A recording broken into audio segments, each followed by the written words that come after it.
பிரியமானவர்களே, கர்த்தரும் இரட்சகருமாகிய இயேசு கிறிஸ்துவின் இனிய ஈடு இணையற்ற திருநாமத்தினாலே கிறிஸ்து இயேசுவில் ஜீவ ஊற்று என்கின்ற இந்த நிகழ்ச்சிக்கு உங்களை அன்புடன் வாழ்த்தி வரவேற்கிறேன்.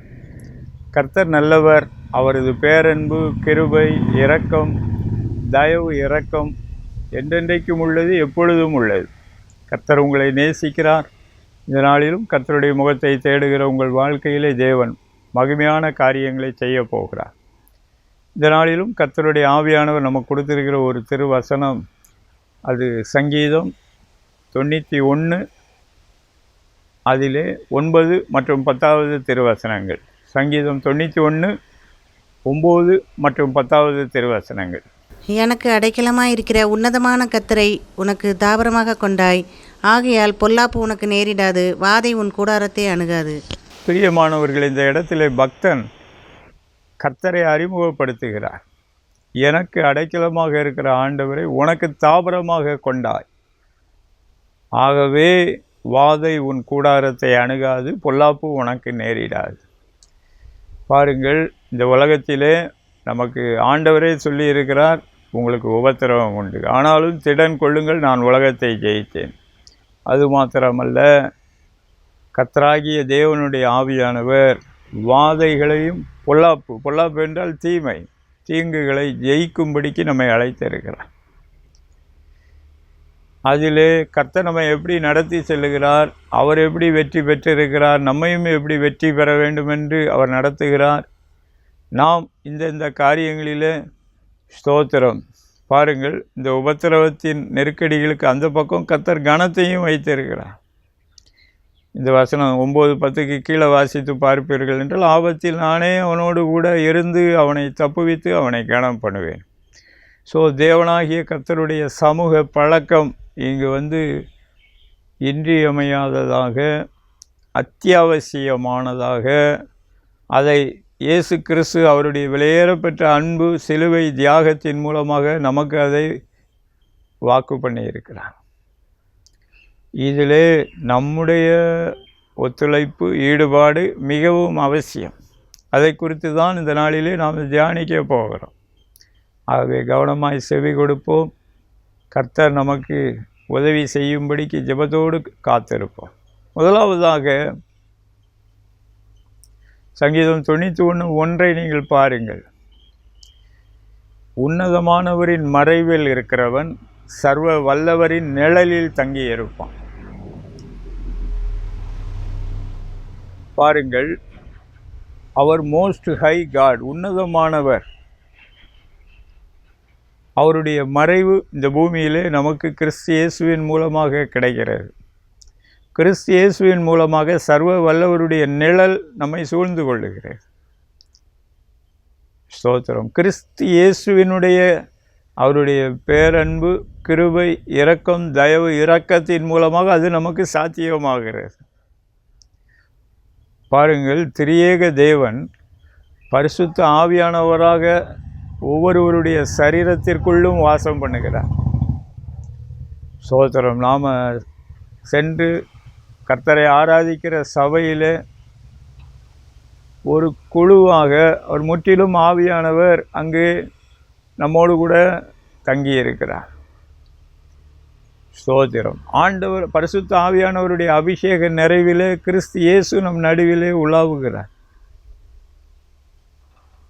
பாருங்கள், ஆண்டவராகி இயேசுவை குறித்து ஏசாயா 9 அங்கே குறிப்பிடப்பட்டிருக்கும். அவருடைய நாமம் அதிசயமானவர், அவருடைய நாமம் அதிசயமானவர், ஆலோசனை கர்த்தர், வல்லமையுள்ள தேவன், நித்திய பிதா, சமாதான பிரபு. வல்லமையுள்ள தேவன்.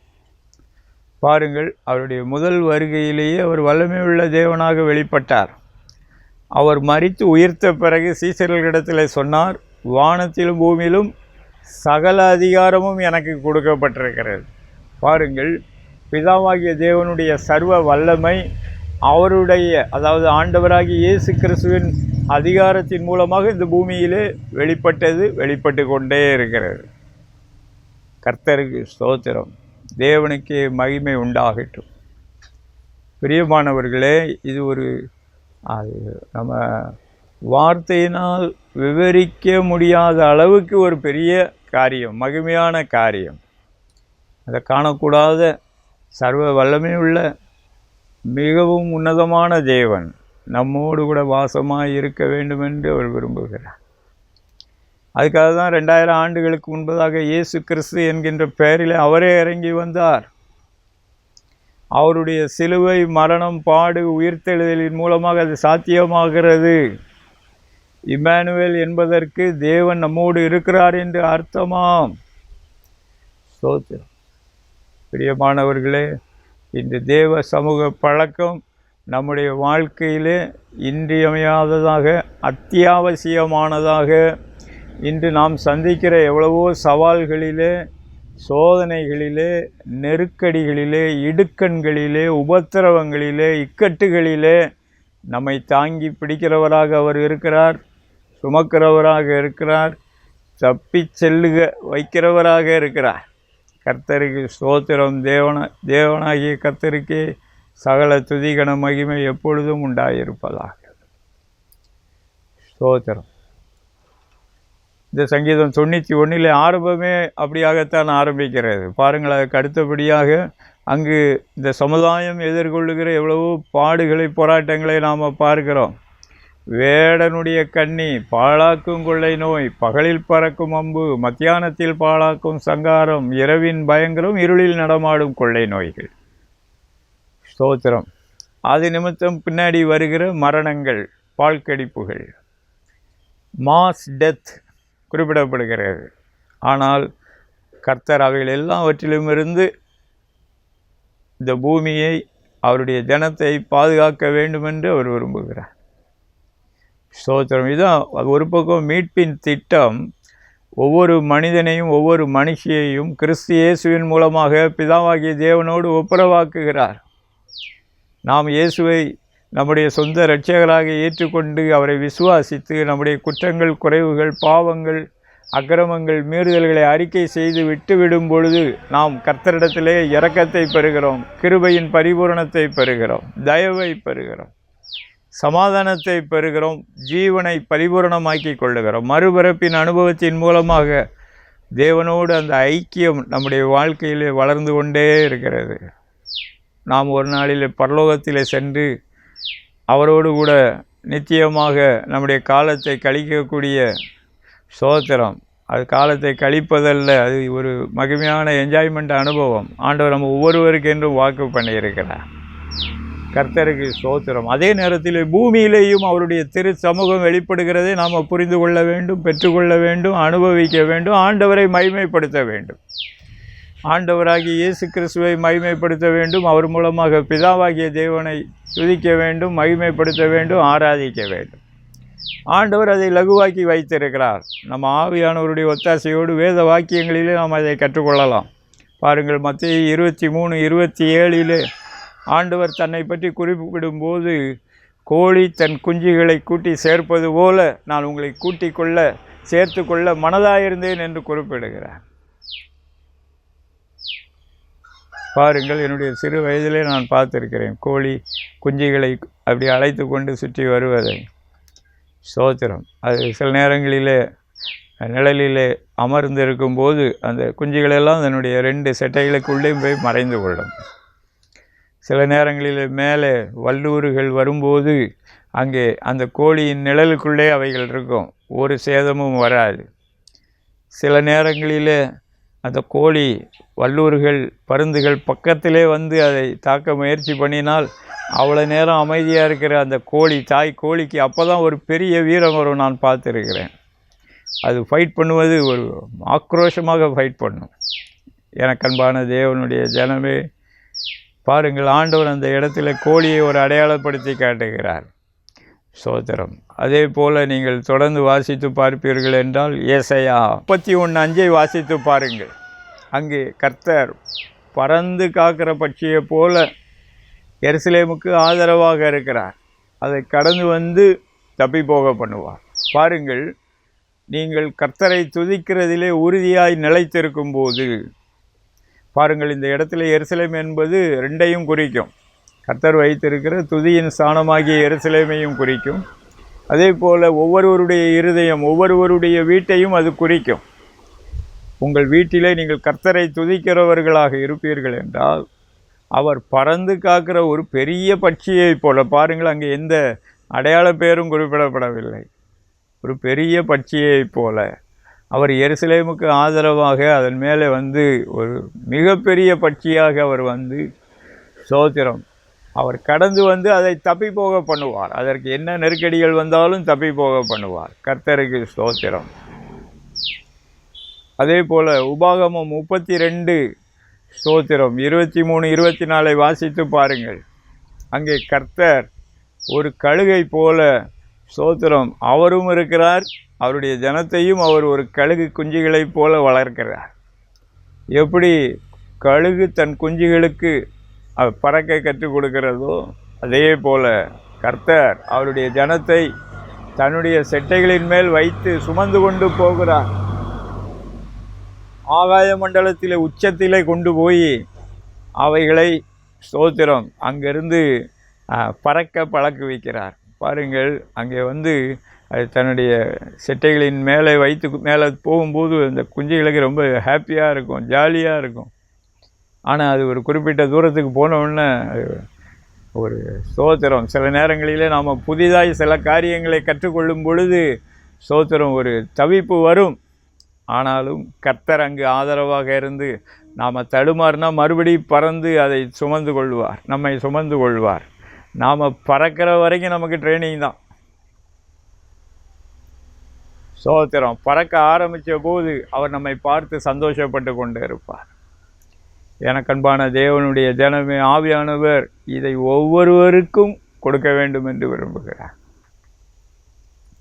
ஆவியானவருடைய அபிஷேகத்தின் மூலமாக இந்த அனுபவங்களை நாம் தேவனிடத்திலிருந்து கிருபையாய் அவருடைய இரக்கத்தின் பேரிலே பெற்றுக்கொள்ள முடியும். பாருங்கள், ஆதியாகமம் 1வது அதிகாரத்தில் 2வது வசனத்திலே அதான் குறிப்பிடப்படுகிறது. ஜலத்தின் மேல் ஆவியானவர் அசைவாடி கொண்டிருந்தார். ஹோவரிங் என்ற வேர்டு பயன்படுத்தப்படுகிறது. பாருங்கள், அவர் ஒரு பெரிய பறவை. ஆமாம், அது ஒரு மிகப்பெரிய சைஸ். ஏன்னா முழு பூமியிலையும் அப்போ தண்ணி தான் ரொம்ப ஜாஸ்தியாக இருந்தது. பூமியில் நிலப்பரப்பு கொஞ்சம் இருந்துச்சா இல்லையான்னு கூட தெரில, அவ்வளோ கொஞ்சம் இருந்தது. ஆனால் தண்ணி தான் ரொம்ப மெஜாரிட்டியாக இருந்தது. ஸ்தோத்திரம், அங்கே ஜலத்தின் மேல் ஆவியானவர் ஒரு பறவையை போல் அசைவாடி கொண்டிருந்தார். எனக்கன்பான தேவனுடைய ஜனமே, நம்முடைய வாழ்க்கையில் அவர் முழு பூமியையும் தன்னுடைய ஆளுகைக்குள்ளே நடத்தி கொண்டிருந்தாலும் தனிப்பட்ட விதத்திலே நம்ம ஒவ்வொருவரையும் நேசிக்கிறார். ஸ்தோத்திரம், ஆண்டவராகிய இயேசு கிறிஸ்துவை பிதாவாகிய தேவன் இந்த பூமிக்கு அனுப்பினதின் நோக்கம், நாம் முதலாவதாக தேவனோடு ஒப்புரவாகி ஒரு சமாதான ஐக்கியத்திற்குள்ளே வர வேண்டும். அதுக்கு அடுத்தபடியாக நாம் குற்றங்கள் குறைவுகள் ஆண்டவரிடத்தில் மன்னிக்கப்பட தேவன் அதன் மூலமாக ஒரு அனுக்கிரகம் செய்திருக்கிறார். அதை ஐயமற பெற்றுக்கொள்ள வேண்டும். அடுத்து திரியேக தேவரீரில் உள்ள தேவனாகிய கர்த்தரில் உள்ள 3வது ஆள் தத்துவமான பரிசுத்த ஆவியானவருடைய அபிஷேகத்தை பெற்றுக்கொண்டு தான் ஆக வேண்டும். கடைசி காலத்தில் உலகத்தின் சோதனைகளை, ஆபத்துகளை, நெருக்கடிகளை, தீமைகளை ஜெயிக்க கர்த்தர் ஒரு தப்பி செல்லும் வழியை வைத்திருக்கிறார். ஸ்தோத்திரம், ஒவ்வொருவருக்குள்ளும் ஆவியானவர் அவர் வாசம் பண்ணுகிறார். மறந்துவிடக்கூடாது, வாஞ்சியோடு பெற்றுக்கொள்ள வேண்டும். ஸ்தோத்திரம், ஐக்கியமாக கர்த்தரை தேட வேண்டும், கர்த்தரை மகிமைப்படுத்த வேண்டும். நம்முடைய ஐக்கியங்களிலே கர்த்தர் வெளிப்படக்கூடியவராக இருக்கிறார். குடும்ப ஐக்கியத்திலே வெளிப்படக்கூடியவராக இருக்கிறார். சபை ஐக்கியத்திலே வெளிப்படக்கூடியவராக இருக்கிறார். தேசத்தில் ஆங்காங்கு நடைபெறுகிற ஜெப கூடுகைகளிலே கர்த்தர் வெளிப்படக்கூடியவராக இருந்து கொண்டு இருக்கிறார். ஸ்தோத்திரம், நீங்கள் ஆவியானவரை பெற்ற பிறகு ஆவியானவருக்குள்ளே நீங்கள் வளர முடியும். ஆவியானவருக்குள்ளாக உங்கள் வாழ்க்கையின் அனைத்து காரியங்களும் தேவனால் திட்டமிட்டு நடத்தப்படும்.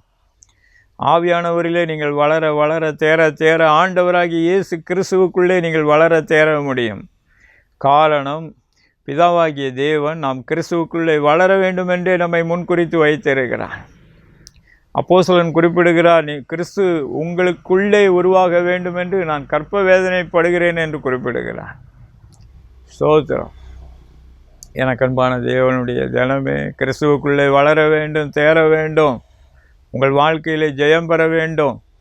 அந்த ஜெயம் கர்த்தராகிய இயேசு கிறிஸ்துவின் மூலமாகத்தான் தேவனால் கொடுக்கப்படுகிறது. அதை பெற்றுக்கொள்ள வேண்டும் பிரியமானவர்களே. ஸ்தோத்திரம். அது மிகவும் அவசியமான ஒரு காரியமாக இருந்து கொண்டிருக்கிறது. அவருடைய இரத்தத்தின் மூலமாக, அவருடைய மாசற்ற அன்பின் மூலமாக அது சாத்தியமாகிறது. ஒருவேளை இந்த உலகத்தில் நமக்கு பாடுகள் வந்தாலும் நாம் நம்மில் அன்பு கூறுகிறவரினாலே முற்றிலும் ஜெயம் கொள்ளுகிறவர்களாக இருக்கிறோம். we are more than conquerors, total victors in Christ Jesus என்பதை மறந்துவிடக்கூடாது. முற்றிலும் ஜெயம் கொள்ளுகிறவர்கள். கர்த்தர் அதை நமக்கு கொடுக்க வேண்டும் என்று அவர் விரும்புகிறார். அதைத்தான் சங்கீதம் 91 ஃபுல்லாக நம்ம பார்க்கிறோம். எனக்கு அடைக்கலமாக பாருங்கள், இந்த சங்கீதம் மோசையினால் சொல்லப்பட்டது என்று சொல்லி வழி வழியாக வந்தது. தாவீதின் காலத்திலும் அது பாடப்பட்டிருக்கிறது. சில வேதாகம மொழிபெயர்ப்புகளிலே சில தாவீதன் சங்கீதம் என்று சொல்லுகிறார்கள். ஆனால் தமிழ் வேதாகமத்தில் இது மோசையின் சங்கீதம் 90 91. அப்போது மோசை பக்தன் அழகாக சொல்லுகிறார், எனக்கு அடைக்கலமாக இருக்கிற ஆண்டவரை உனக்கு தாவரமாக கொண்டாய். ஸ்தோத்திரம். Dwelling place. ஸ்தோத்திரம். நம்ம ஒரு இடத்துல ஆண்டவரை சந்திக்கிறோம், ஆண்டவர் நம்மோடு கூட வருகிறார். ஸ்தோத்திரம். வாழ்க்கையின் அனைத்து பகுதிகளிலும் தேவனோடு சஞ்சரிப்பது கூடுமான காரியமா? வேதம் சொல்லுகிறது, ஏனோக்கு தேவனோடு சஞ்சரித்து தேவனோடு நடந்து கொண்டு இருக்கும்போதே காணாமல் போய்விட்டார், அவர் எடுத்துக்கொள்ளப்பட்டார். எனக்கு அன்பான தேவனுடைய ஜனமே, இட் இஸ் பாசிபிள். வாழ்க்கையின் அனைத்து பரிமாணங்களிலும் ஆண்டவராகிய இயேசு கிறிஸ்துவுக்கும் பரிசுத்த ஆவியானவருக்கும் இடம் கொடுத்து தேவனாகிய கர்த்தரோடு நடப்பது சாத்தியமான ஒரு காரியம். இயேசுவானவர் மனித குமாரனாக இந்த பூமியில் வந்த பொழுது அவரும் இந்த திரியேக தேவனில் தான் முன்னேறி சென்றார் என்பதை மறந்துவிடக்கூடாது. அப்போஸ்தலர் 10:38. இயேசுவானவரை தேவன் பரிசுத்த ஆவியினாலும் வல்லமையினாலும் அபிஷேகம் பண்ணி தேவன் தாமே அவரோடு கூட இருந்தபடியினால் ஆண்டவராகிய இயேசு கிறிஸ்து நன்மை செய்கிறவராகவும் பிசாசினால் வல்லமையினால் பாதிக்கப்பட்டிருக்கிற யாவரையும் குணமாக்குகிறவராக சுற்றி தெரிந்தார். ஸ்தோத்திரம். இன்று கர்த்தருடைய ஊழியத்திலே நாம் ஈடுபட்டு கொண்டு இருக்கிறோமா? திரியேக தேவனுடைய அனுக்கிரகம் அவசியம். அப்பொழுதுதான் ஜனங்கள் பிசாசின் நோய்கள், பலவீனங்கள், அடிமைத்தனங்கள், சிறையிருப்புகள், கட்டுகளிலிருந்து விடுதலையை பெற்றுக்கொள்ள முடியும். அவர்கள் குணத்தை பெற்றுக்கொள்ள முடியும், நன்மைகளை பெற்றுக்கொள்ள முடியும், கர்த்தரிடத்திலிருந்து நாமும் பெற்றுக்கொள்ள முடியும். மறந்துவிடக்கூடாது.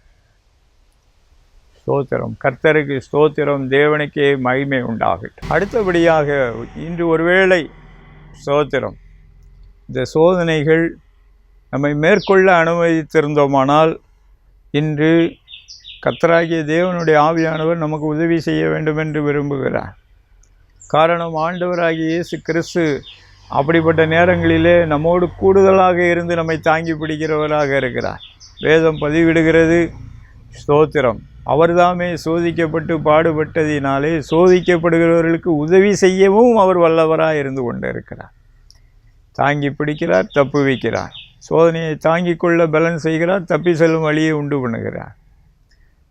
திராணிக்கு மேலாக நம்ம சோதிக்கப்பட நம்மளை விடமாட்டார். கர்த்தருக்கு ஸ்தோத்திரம். அதே நேரத்தில் நாமும் சில காரியங்களை ஸ்தோத்திரம் ஆவியானவருடைய ஒத்தாசையோடு புரிந்து கொள்ள பெற்றுக்கொள்ள வேண்டியதாக இருக்கிறது. பாருங்கள், எரேமியா 17:14 சொல்லுகிறார், ஆமாம், என்னை குணமாக்கும் அப்பொழுது குணமாவேன், என்னை ரட்சியும் அப்பொழுது ரட்சிக்கப்படுவேன், தேவரீரே என் துதி என்று குறிப்பிடுகிறார். பாருங்கள், எரேமியா இஸ்ரவேல் மக்கள், அதாவது முக்கியமாக யூதா தேசத்தார் பிற்காலத்திலே சிறையிருப்புக்கு போகிறார்கள். பெரும் சோதனைகளை, வேதனைகளை, நெருக்கடிகளை, உபத்திரவங்களை அனுபவிக்கப் போகிறார்கள். இங்கே கர்த்தர் தீர்க்கதரிசியை ஒரு முன்னடையாளமாக வைக்கிறார். ஸ்தோத்திரம்.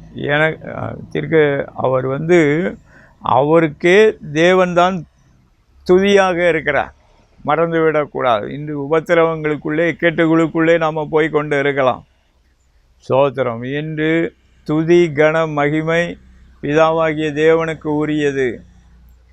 அவருடைய குமாரனாகிய ஒரே பேரான குமாரனாகிய இயேசு கிறிஸ்துவுக்கு உரியது. இதை மறந்துவிடக்கூடாது. இதை வாயினால் அறிக்கை செய்ய வேண்டும். இன்று பாருங்கள், எரேமியா காலத்திலும் அந்த மாறுபாடான சூழ்நிலைகள் இருந்தன. பாருங்கள், அங்கே ஊழியர் அழகாக சொல்லுகிறார், அங்கே அந்த நாட்களிலே ராஜாக்கள் இருந்தார்கள், பெரும் பெரும் ஆசாரியர்கள் இருந்தார்கள். ஆனால் அவர்கள் எல்லாரும் ஒரு பக்கம் இருந்தாலும் தேவரீரே என் துதி, ஸ்தோத்திரம். என்னை குணமாக்கும், அப்பொழுது குணமாவேன். என்னை இரட்சியும், அப்பொழுது ரட்சிக்கப்படுவேன் என்று ஸ்தோத்திரம். ஆவியானவர் சொல்லுகிறார், நீங்கள் இயேசுவை சொந்த இரட்சகராக கொண்டிருப்பீர்கள் என்றால் பிதாவாகிய தேவனுக்கு ஆண்டவராகிய இயேசு கிறிஸ்துவின் மூலமாக துதி பலி செலுத்துவதிலே ஜாக்கிரதையாக இருங்கள் என்று ஆவியானவர் சொல்லுகிறார். வாரத்தில் ஒரு நாள் சபைக்கு சென்று அங்கே கர்த்தரை துதித்தால் போதும் என்று நினைத்து விடாதிருங்கள். நீங்கள் வசிக்கிற வீடு அது குச்சி வீடாக இருந்தாலும் சரி, குடிசை வீடாக இருந்தாலும் சரி, அது நல்ல மச்சி வீடாக இருந்தாலும் சரி, அங்கே ஆண்டவரை துதிப்பதற்கு ஒரு நேரத்தை ஒதுக்குங்கள், ஒரு இடத்தை ஒதுக்குங்கள். கடைசி காலத்திலே தானியேல் தீர்க்கதரிசன புத்தகத்திலே வாசித்து பாருங்கள். அங்கே கடைசி காலத்திலே அன்றாட பலி நீக்கப்படும் என்று எழுதப்பட்டிருக்கிறது. ஆவியானவர் அதை பார்க்கிறார். ஆண்டவராகிய இயேசு கிறிஸ்து அதை பார்க்கிறார். உங்கள் வீடுகளிலே கர்த்தரை உயர்த்தும் துதி பலி எழும்புகிறதா என்று சொல்ல பாருங்கள். யோனா மீனின் வயிற்றில் இருக்கும்போது ஸ்தோத்திர பலி செலுத்த தன்னை அர்ப்பணிக்கிறார். தேவனுடைய திட்டத்திற்கு கீழ்ப்படிய தன்னை அர்ப்பணிக்கிறார். தேவன் அதிசயமாக அவர்கள் இருக்கிற இடத்திற்கு, அதாவது நினிவே பட்டணத்திற்கு அதிசயமாய் கொண்டு போய் சேர்க்கிறார். பிரியமானவர்களே, ஆவியானவர் நீங்கள் இருக்கிற வீடு கர்த்தரை துதிக்கக்கூடிய ஒரு இல்லமாக மாற வேண்டும் என்று விரும்புகிறார். அங்கே ஆண்டவரை வாயார துதியுங்கள். நீரே என் துதி என்று வாயினால் சொல்லுங்கள். அதற்கு பிறகு உங்கள் ஜெபங்களை ஆவியோடும் கருத்தோடும் ஏறிடுங்கள். கர்த்தர் அந்த ஜெபங்களுக்கு பதில் கொடுப்பார். ஸ்தோத்திரம். எரேமியா 32:27 சொல்லுகிறது, இதோ நான் மாம்சமான யாவருக்கும் தேவனாகிய கர்த்தர். அவர் ஒரு குரூப் ஆஃப் பீப்புளுக்கு மாத்திரம் தேவனாகிய கர்த்தர் கிடையாது. இந்த பூமியில் உள்ள எல்லாரும் மாம்சத்தோடு தான் இருக்கிறாங்க. அது நினிவேயாக இருந்தாலும் சரி, அது பாபிலோனாக இருந்தாலும் சரி, அது அசீரியாவாக இருந்தாலும் சரி, அது எகிப்தாக இருந்தாலும் சரி, இஸ்ரவேலாக இருந்தாலும் சரி, மாம்சமான யாவருக்கும் தேவனாகிய கர்த்தர். அங்கே கர்த்தர் உங்களுடைய துதி பலியை சுகந்த வாசனையாக நுகர்ந்து உங்கள் ஜெபங்களை கேட்டு உங்களுக்கு இருக்கிற கட்டுகள், நுகத்தடிகள், சிறையிருப்புகள், பலவீனங்கள், நோய்கள் எல்லாவற்றிலிருந்து உங்களை விடுதலையாக்கி சந்தோஷமாக கர்த்தர் உங்களுக்கென்று முன்குறித்து வைத்திருக்கிற இடத்திற்கு கொண்டு வருவார். அதுதான் எரேமியா தீர்க்கதரிசன புத்தகத்திலே கர்த்தர் நமக்கு உணர்த்துகிற ஒரு காரியம். ஸ்தோத்திரம். இன்று ஒருவேளை சிறையிருப்பிலே சிக்கி தவித்து, எப்படி யூதா மக்கள் பாபிலோனிலே சிறையிருப்பிலே தவித்து கொண்டு இருந்தார்களோ, கர்த்தர் அவர்களை அந்த இடத்திலே அவரை நினைவு கூறும்படிக்கு செய்து மறுபடியும் அவர்களை தன்னுடைய முன்குறித்தலின் இடத்திற்கு கொண்டு வரும்படிக்கு செய்தார். கர்த்தருக்கு ஸ்தோத்திரம். தேவனுக்கே மகிமை உண்டாகட்டும். பாருங்கள், தானியேல், சாத்ராக், மேஷாக், ஆபேத்நேகோ போன்றவர்கள் கர்த்தரை துதிக்கிறதிலே, கர்த்தரை உயர்த்துகிறதிலே, கர்த்தருக்கு கனமகிமையை செலுத்துகிறதிலே ஜாக்கிரதையுள்ளவர்களாக இருந்தார்கள். கர்த்தர் அவர்களை உயர்த்தினார், கனப்படுத்தினார். உங்களுக்கும் எனக்கும் கர்த்தர் அப்படி செய்ய வேண்டும் என்று விரும்புகிறார். பிரியமானவர்களே, இந்த தேவ சமூக பழக்கம் பூமியில் சாத்தியமா? பழைய ஏற்பாட்டிலே ஏனோக்கை பார்த்தோம். புதிய ஏற்பாட்டிலே அப்போஸ்தலனாகிய பேதுருவை பார்க்கிறோம். அப்போஸ்தலர் நடபடிகள் 5வது அதிகாரம் 15-16 திருவசனங்களை வாசித்து பாருங்கள். பேதுருவின் நிழல் படும்படியாக அவர் நடந்து செல்லக்கூடிய பாதையிலே பிணியாளிகளை கொண்டு வந்து வைத்தார்கள். பேதுரு அந்த இடத்திலே வந்தபொழுது, கடந்து சென்ற பொழுது ஜனங்கள் அற்புத பலனை பெற்றுக்கொண்டார்கள். பாருங்கள், அங்கே பேதுருவின் நிழல் என்று குறிப்பிடப்பட்டிருந்தாலும் அங்கே சங்கீதம் 91 தான் என்ன ஆப்ரேஷன். சர்வ வல்லவருடைய நிழல் கிறிஸ்து இயேசுவின் மூலமாக பேதுருவின் மீது வெளிப்பட்டபடியினால் ஸ்தோத்திரம், அங்கே அற்புத சுகபலன் ஆரோக்கியம் வெளிப்பட்டது.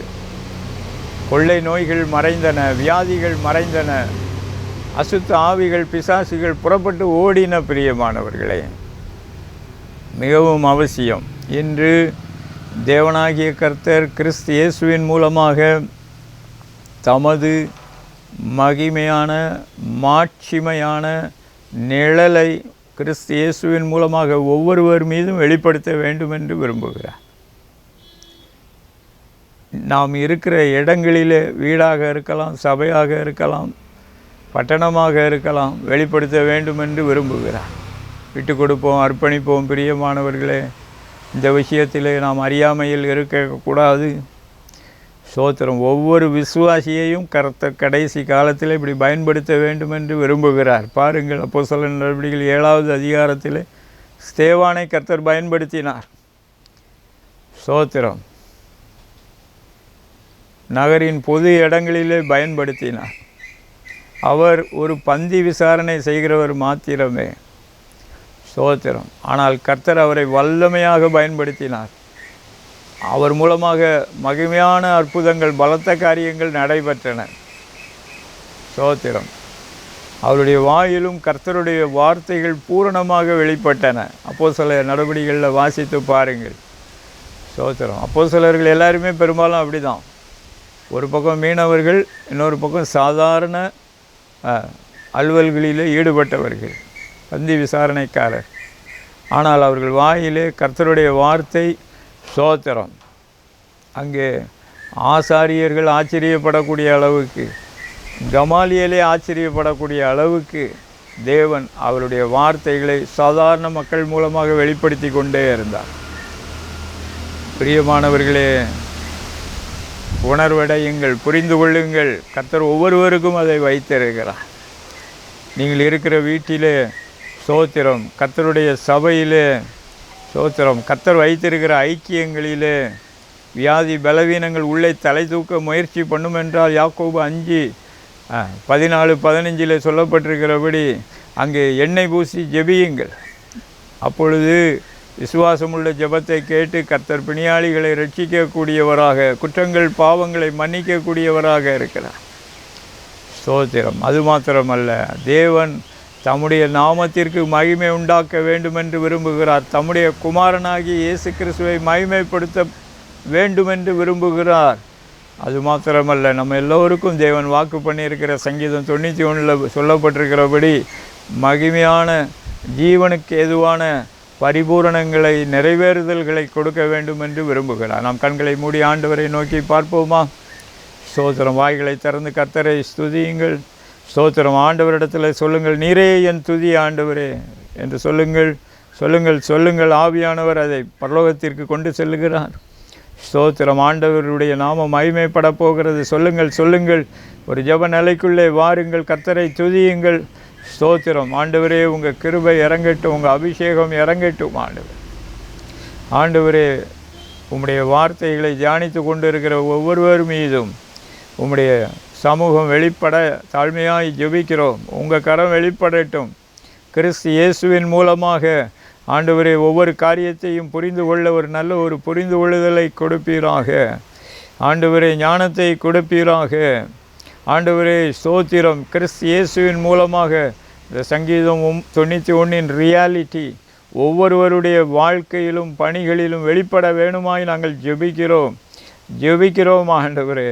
ஆண்டவரே ஸ்தோத்திரம் அப்பா, இந்த நாளிலே உம்முடைய வார்த்தைகளை கேட்டுக்கொண்டு இருக்கிறவர்கள், ஒருவேளை இந்த காரியத்திற்கு நான் தூரமாக இருந்து கொண்டு இருக்கிறேன் என்று சொல்லுகிறவர்கள் ஒரு சிலர் இருக்கிறீர்கள். ஆவியானவர் காண்பிக்கிறார்.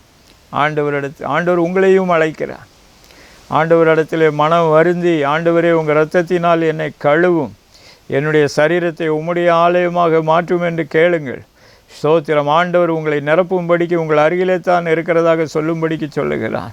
எஸ் எஸ் ஆண்டவருடைய கிருபை இறங்குகிறது. ஆண்டவருக்கு விட்டு கொடுங்கள், நன்றி சொல்லுங்கள்.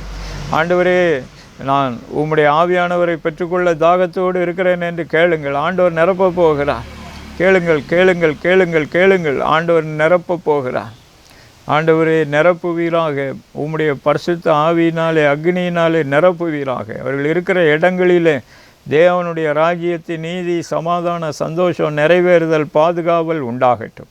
அவர்கள் எல்லைகளிலே வருகிற இருளின் போராட்டங்கள், வேடனுடைய கண்ணிகள், கொள்ளை நோய்கள், பகலில் பறக்கும் அம்புகள், மத்தியானத்தில் பாழாக்கும் சங்காரங்கள், இரவின் பயங்கரங்கள், இருளில் நடமாடும் கொள்ளை நோய்கள், வாதைகள், பொல்லாப்புகள் ஆண்டவராகிய இயேசு கிறிஸ்துவின் நாமத்தினாலே 100% விலகி போவதாக.